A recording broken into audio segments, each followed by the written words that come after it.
Ethiopian Foreign Affairs Minister Ambassador Taye Etsekelesi said that strengthening bilateral relations between Ethiopia and Saudi Arabia plays a pivotal role in the efforts to ensure regional peace and security. Ambassador Taye made the remark during talks with his Saudi Arabian counterpart Faisal bin Faham Al Saud. The minister on the occasion expressed Ethiopia's commitment to further boost existing cooperation with Saudi Arabia on issues related to peace, security, economic and social affairs based on long-standing relations between the two countries. Ambassador Taye also called on Saudi Arabia to provide support to the joint efforts of Ethiopia and the Intergovernmental Authority on Development (IGAD) to maintain peace and security as well as realize economic ties in the Horn of Africa.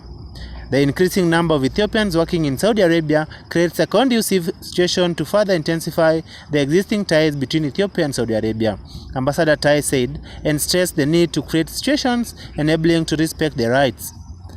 The minister said that Ethiopian community schools in Saudi Arabia contribute in further strengthening the existing people-to-people ties between the two countries and called on the Saudi Arabian government to provide support in this regard.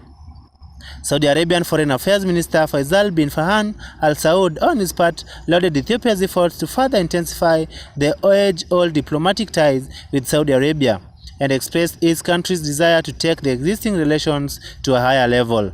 The minister also said that he has been closely watching Ethiopia's contribution in ensuring peace and security in the Horn of Africa and expressed readiness to work with Ethiopia for the same goal.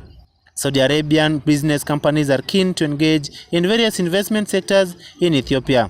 the minister said, and assured that the Saudi Arabian government will provide the necessary support with a view to enabling them become successful. He said that currently Saudi Arabia is engaged in construction works at a higher level and announced plans to assign Ethiopian professionals to participate in the construction work, according to the Ministry of Foreign Affairs.